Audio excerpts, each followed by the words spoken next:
ஆகாஷ் பாஸ்கரனுக்கு இந்த அமலாக்கத்துறை ரெய்டு நடக்கும்போது இந்த டாஸ்மாக் ஊழல்ல தொடர்பு இருக்கிறதா நிறைய செய்திகள்லாம் வந்தது. நமக்கு ஆகாஷ் பாஸ்கரன் தனிப்பட்ட முறையில் எனக்கு நல்ல அறிமுகமான ஒரு நபர்.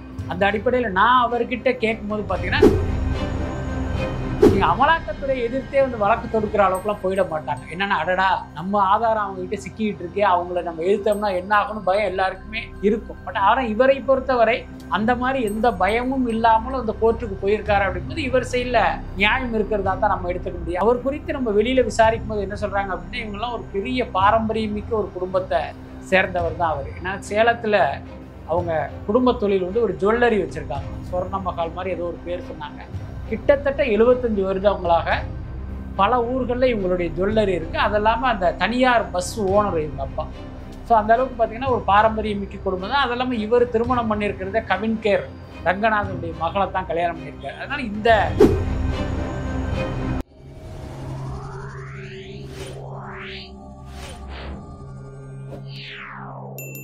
வணக்கம் சார். வணக்கம். டாஸ்மாக் ஊழலில் ஆகாஷ் பாஸ்கரனுக்கு வந்து தயாரிப்பாளர் ஆகாஷ் பாஸ்கரன் தொடர்பு இருக்குது, தலைமறைவாயிட்டாரு, அவர் வீடு சீல் வைக்கப்பட்டது அப்படிங்கிற தகவல் தொடர்ச்சியாக வந்துட்டு இருந்தது.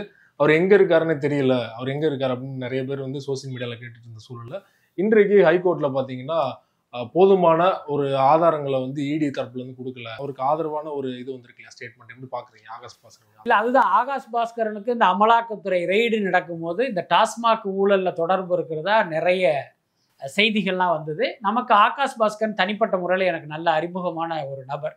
அந்த அடிப்படையில் நான் அவர்கிட்ட கேட்கும்போது பார்த்தீங்கன்னா, நம்மக்கிட்ட வந்து அவர் எக்ஸ்பிளைன் பண்ணார், இதுக்கும் நமக்கு சம்மந்தமே கிடையாது, நான் வந்து ஒரு தயாரிப்பாளர், நான் வந்து சில படங்கள் எடுக்கிறேன், நான் சில சோர்ஸுகளில் வந்து ஃபைனான்ஸ் வாங்கி படம் எடுக்கிறேன். இப்போ தமிழ் சினிமாவில் பார்த்தீங்கன்னா எல்லா தயாரிப்பாளர்களும் ஃபைனான்ஸ் வாங்கி தானே படம் எடுக்கிறாங்க, யாருமே அவங்க சொந்த பணத்தை வச்சு எடுக்கிறது இல்லை. அந்த மாதிரி நானும் எடுக்கிறேன், மற்றவங்களிடம் இல்லாத கேள்வி வந்து ஏன் மேலே எதுக்கு வருதுன்னு எனக்கு தெரியல அப்படின்னு அவர் சொன்னார். அது மட்டும் இல்லை, அமலாக்கத்துறை வந்து தவறான செய்திகளின் அடிப்படையில் வந்து நம்மக்கிட்ட வந்துட்டாங்க, பட் அவர்கள் மீதே நான் வந்து வழக்கு தொடுக்க போகிறேன் அப்படின்னு சொன்னார். கிட்டத்தட்ட அந்த வழக்கு தான் இப்போ நடந்து இந்த தீர்ப்பே வந்திருக்கு. அதுபோல் நான் ஒரு வெளியிலேருந்து பார்க்கும்போது எனக்கு என்ன தோணுச்சு அப்படின்னா, இந்த விஷயத்தில் ஆகாஷ் பாஸ்கரனுக்கு தொடர்பு இருக்காதுன்னு தான் நான் நினைக்கிறேன். ஏன்னா ஒருவேளை இவர்கள் சொல்வது போல் அவருக்கு தொடர்பு இருந்துச்சு அப்படின்னா நீங்கள் அமலாக்கத்துறை எதிர்த்தே வந்து வழக்கு தொடுக்கிற அளவுக்குலாம் போயிட மாட்டாங்க. என்னென்னா, அடடா நம்ம ஆதாரம் அவங்ககிட்ட சிக்கிட்டு இருக்கே, அவங்கள நம்ம எழுத்தோம்னா என்ன ஆகணும் பயம் எல்லாருக்குமே இருக்கும். பட் ஆனால் இவரை பொறுத்தவரை அந்த மாதிரி எந்த பயமும் இல்லாமலும் அந்த கோர்ட்டுக்கு போயிருக்காரு அப்படிங்கும்போது இவர் சைடில் நியாயம் இருக்கிறதா தான் நம்ம எடுத்துக்க முடியும். அது மட்டும் இல்லை, அவர் குறித்து நம்ம வெளியில் விசாரிக்கும் போது என்ன சொல்கிறாங்க அப்படின்னா, இவங்கெல்லாம் ஒரு பெரிய பாரம்பரியமிக்க ஒரு குடும்பத்தை சேர்ந்தவர் தான் அவர். ஏன்னா சேலத்தில் அவங்க குடும்ப தொழில் வந்து ஒரு ஜுவல்லரி வச்சுருக்காங்களாம், சொர்ண மஹால் மாதிரி ஏதோ ஒரு பேர் சொன்னாங்க. கிட்டத்தட்ட 75 வருடங்களாக பல ஊர்களில் இவங்களுடைய ஜுவல்லரி இருக்குது. அது இல்லாமல் அந்த தனியார் பஸ் ஓனர் இவங்க அப்பா. ஸோ அந்த அளவுக்கு பார்த்தீங்கன்னா ஒரு பாரம்பரியமிக்க குடும்பம் தான். அது இல்லாமல் இவர் திருமணம் பண்ணியிருக்கிறத கவின்கேர் ரங்கநாதனுடைய மகளை தான் கல்யாணம் பண்ணியிருக்காரு. அதனால் இந்த வழக்கு தீர்ப்பை வச்சு பார்க்கும்போது பார்த்தீங்கன்னா இவர் மீது தப்பு இல்லை அப்படின்னு தான் நான் நினைக்கிறேன். தொடர்ச்சியாக 3 படங்களோட நிலை என்னவா போகுது அப்படிங்கிற மாதிரியான தகவல் தொடர்ச்சியாக வந்துட்டு இருந்தது இல்லையா? படம் வந்து விரைவில் ஆரம்பிச்சிருவாங்களா? இல்லை, படம் வந்து இனிமேல் தொடங்குவதில் எந்த பிரச்சனையும் இருக்காதுன்னு நினைக்கிறேன். நம்ம ஏற்கனவே பல நேர்காணலில் சொன்னோம், அமலாக்கத்துறை நடவடிக்கையினுடைய ஒரு பகுதியாக இவங்களுடைய வங்கி கணக்கை வந்து முடக்கினாங்க அப்படின்னா இந்த படங்கள் எதுவுமே வந்து தொடர்ந்து நடக்காது. அதுதான் யதார்த்தம். அதனால் பார்த்தீங்கன்னா இவர்களுடைய படத்தை அந்த குறிப்பிட்ட காலத்தில் நிச்சயமாக ரிலீஸ் பண்ணுவாங்க அப்படின்னு தான் நான் நினைக்கிறேன். இதில் இட்லி கடை படத்தை பொறுத்த வரைக்கும் கிட்டத்தட்ட எல்லாமே முடிந்து தனுஷ் என்ன பண்ணார்னா ஏற்கனவே எடிட்டிங்கே முடிச்சிட்டாரு. இப்போ பாம்பேயில் வந்து ஒரு இந்தி படத்தினுடைய ஷூட்டிங்கில் இருந்தார்ல, ஜிவி பிரகாஷையே அங்கே கூப்பிட்டு அங்கேயே ரீரிகார்டிங்கே பண்ணார் அவர் இட்லி கடைக்கு. அதாவது பகலில் ஷூட்டிங்கில் இருப்பார், நைட்டு 6 மணிக்கு மேலே பார்த்தீங்கன்னா ரீரிகார்டிங் அப்படின்னு கிட்டத்தட்ட ரீரிகார்டிங் ஒர்க்கையுமே அவங்க ஃபைனல் பண்ணிட்டாங்க. அதனால் அக்டோபர் 1 இட்லி கடை வந்து உறுதியாக வரும் அப்படின்னு தான் நினைக்கிறேன். பராசக்தியை பொறுத்த வரைக்கும் இன்னொரு 40 நாள் படப்பிடிப்பு பாக்கி இருக்கிறதா சுதா கங்காராவே சொல்லியிருந்தாங்க. அவங்க ஏற்கனவே சொன்னால 2026 பொங்கல் தான் அவங்க ரிலீஸ் தேதியாக ஃபிக்ஸ் பண்ணியிருக்காங்க. அதுக்குள்ளே அந்த படத்தை முடிச்சிருவாங்கன்னு தான் நான் நினைக்கிறேன். இது வந்து எப்படியாவது உதயநிதியை வந்து இந்த வழக்கில் லிங்க் பண்ணணும் டாஸ்மாக் இருக்குல்ல அப்படின்னு சொல்கிறதுக்காக தான் ஆகாஷ் பாஸ்கரன் உள்ளே இழுத்தாங்க அப்படின்னா ஈடிக்கு பின்னாடி மாறிச்சா? இல்லை, இடியை பொறுத்த வரைக்கும் உங்களுக்கு தெரியும், ஏன்னா பாஜகவுடைய ஒரு ஏவல் துறையாக தான் இடி இருக்குது. அது பல்வேறு சந்தர்ப்பங்களில் பல்வேறு வழக்குகளில் நம்ம பார்த்துக்கிட்டு இருக்கோம். இப்போ என்னன்னா 2026 தேர்தலுக்கு முன்பு திமுகவை பார்த்தீங்கன்னா ஒரு ஊழல்வாதிகள் மாதிரி ஒரு இடத்துல வந்து நிறுத்தணும், அப்படி ஒரு இமேஜ் அவங்களுக்கு செட் பண்ணணுங்கிறது இவங்களுடைய நோக்கமாக இருக்குது. அதை நோக்கி தான் நகர்ந்துக்கிட்டு இருக்காங்க. அப்போ இதுக்குள்ளே ஆகாஷ் பாஸ்கரன் எப்படி வர்றாரு, விக்ரம் எப்படி வர்றாரு அப்படின்னா, உதயநிதியுடைய நண்பர் ரத்தீஷ் இருக்கார்ல, அவர் வந்து பல சினிமாக்களுக்கு வந்து ஃபைனான்ஸ் பண்ணியிருக்காரு. மேபி ஆகாஷ் பாஸ்கரனுக்கும் அவர் தான் ஃபைனான்ஸ் பண்ணியிருப்பாருன்னு நான் நினைக்கிறேன். அது மட்டும் இல்லை, இந்த மாவீரன் படம் எடுத்த அருண் விஷாவுக்கும் அவர் தான் ஃபைனான்ஸ் பண்ணுறாரு. சிவகார்த்திகேயனுடைய எஸ்கே ப்ரொடக்ஷனுக்கும் அவர் தான் ஃபைனான்ஸ் பண்ணுறாரு. ஸோ இதை வைத்து என்னன்னு கேட்டால், சரி இவங்கெல்லாம் அதுக்குள்ளார தொடர்புங்கிற மாதிரி கொண்டு வந்துட்டாங்க அப்படின்னு தான் நினைக்கிறேன். அது மொத்தத்தில் உதயநிதிக்கு விரிக்கப்பட்ட வலை தான், அதில் சந்தேகமே. உதயநிதி அப்படி சொல்ல முடியாதுல்ல, ஏன்னா தேர்தலுக்கும் நாட்கள் இருக்கு. இப்போ இந்த சந்தில் போனால் இது முட்டு சந்தா இருக்குது, ஓகே இன்னொரு சந்தில் போவோண்டு அமலாக்கத்துறை யூடர்ன் போட்டு வேற ஒரு இடத்துக்கு வருவதற்கு வாய்ப்பு இருக்கு. என்ன இருந்தாலும் இப்போ இவங்க வந்து டார்கெட் பண்ணிட்டாங்க அப்படின்னா அவங்க ஏதாவது ஒரு வழியில் அதை செஞ்சு முடிச்சிருவாங்க.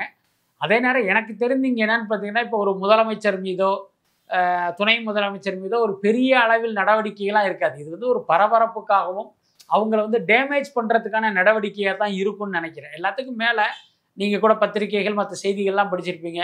இந்த இடி நடவடிக்கைக்கு பிறகு பாஜக மேலிடத்தோடு திமுக மேலிடம் வந்து ஒரு டீல் பேசி முடிச்சிருக்காங்கிற மாதிரிலாம் தகவல் வருது. ஸோ அந்த அடிப்படையில் இவர்கள் தப்பிப்பதற்கும் வாய்ப்பு இருக்குது. கன்னட மொழி குறித்து கமல் அவர்கள் பேசினது சர்ச்சையானது. அதன் தொடர்ச்சியாக வந்து கர்நாடகாவில் தக்லீஃப் படம் வெளியாகலை.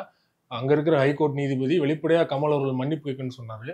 உச்சநீதிமன்றத்தில் நேற்று பார்த்தீங்கன்னா வந்து ஒரு ஹைகோர்ட் நீதிபதி எப்படி சொல்லலாம் மன்னிப்பு கேட்க, அப்படிலாம் சொல்லவே முடியாது அப்படின்னு சொல்லிட்டு கமலுக்கு ஆதரவான ஒரு ஸ்டேட்மெண்ட் தான் சொல்லியிருக்காரு இல்லையா? எப்படி பார்க்குறீங்க? கர்நாடகாலையும் படம் ரிலீஸ் ஆக தடை இல்லைன்னு சொல்லிட்டாங்க. ஆமாம், கர்நாடக உயர்நீதிமன்றத்தில் கமல்ஹாசன் மன்னிப்பு கேட்டே ஆகணும். அது மட்டும் இல்லை, கமல்ஹாசன் மன்னிப்பு கேட்டால் தான் இந்த வழக்கையே நான் எடுத்துக்குவேன்லாம் அவங்க சொன்னாங்க. அந்த அளவுக்கு ஹார்ஸாக அந்த நீதிபதி வந்து பேசினார். இதில் இன்னொரு சிக்கல் என்னன்னா, தீர்ப்பு ஒரு பக்கம் இருந்தாலும் நீதிபதிகளுடைய கருத்து ஒன்று இருக்குது. அதுதான், அது வந்து நீதிபதியின் கருத்துலாம் நம்ம அலட்சியப்படுத்த முடியாது. அதுவே கிட்டத்தட்ட ஒரு அரை தீர்ப்புக்கு சமம்.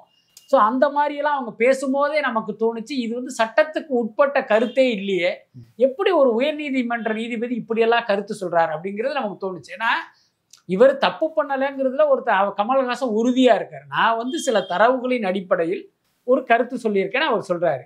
நான் எந்த தவறும் செய்யவே இல்லைங்கிறார். ஆனால் அந்த உயர்நீதிமன்ற நீதிபதி நீங்கள் மன்னிப்பு கேட்டே ஆகணுங்கிறாங்க. அதுவே ஒரு பெரிய மனித உரிமை மீறல். என்ன காரணம் அப்படின்னா, இன்னைக்கு தெரியும்ல, நீதித்துறையில் பார்த்தீங்கன்னா இந்த சார்பு தன்மையோட பல பேர் செயல்படுறத நம்ம பார்க்குறோம், இங்கு உட்பட.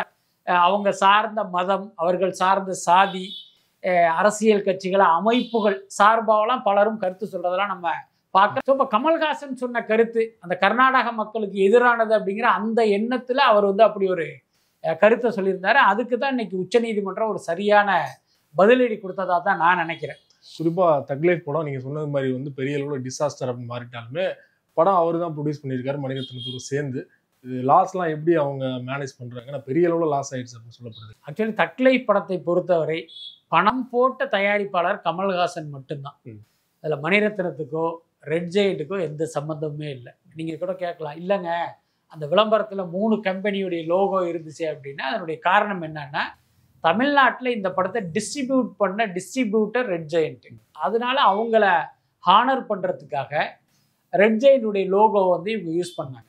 அதுக்கப்புறம் மணிரத்னத்தை பொறுத்த வரைக்கும் எப்படின்னா, அவர் ஃபர்ஸ்ட் காப்பியில் தான் படமே எடுத்து கொடுப்பாரு. இப்போ கமல்ஹாசன் அவங்ககிட்ட 200 கோடியை கொடுத்துட்டாரு, அந்த காசை வாங்கிட்டு அவர் படம் எடுத்து கொடுத்துருக்காரு. அதனால என்னென்னா அவருடைய லோகோவும் அதுக்குள்ளார இருக்கும்.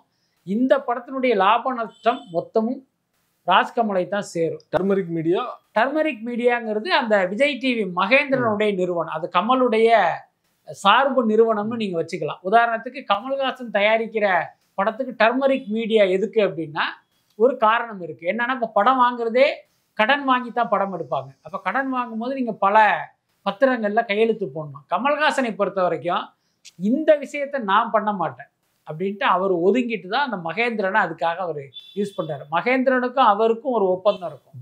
இப்போ மகேந்திரன் தான் அந்த படம் சார்பாக வெளியில் வந்து ஃபைனான்ஸ் வாங்குவார். அதுக்கு தான் அந்த டர்மரிக் மீடியாவை பயன்படுத்துகிறாங்க.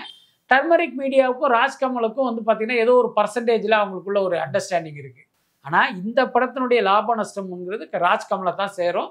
இந்த படம் ஒரு டிசாஸ்டர் ஆனதால் கமல்ஹாசனுக்கு பல கோடி ரூபா நஷ்டம். அவர் போட்ட முதலீட்டிலும் நஷ்டம், அவருடைய சம்பளமும் அவருக்கு நஷ்டம். ஸோ இதுதான் நிலவரம். நெட்ஃபிளிக்ஸ் தரப்புல இருந்தும் கொடுத்த அமௌண்ட்ல இருந்து 30 கோடி ரூபாய் திரும்ப கேட்கறாங்க. அது உண்மைதானே? இல்லை, அவங்களே 4 வாரத்தில் நீங்கள் போடுங்கிற அளவுக்கு இவங்களே வந்து அவங்க கிட்ட சொல்லியிருக்காங்க. அதனால அந்த நஷ்டம் வராது அப்படின்னு தான் நான் நினைக்கிறேன். ரொம்ப நன்றி சார். சினிமா தொடர்பான பல்வேறு அப்டேட்டுகள் கொடுத்தீங்க. தொடர்ந்து கொடுக்கணும். மிக்க நன்றி. ரொம்ப நன்றி.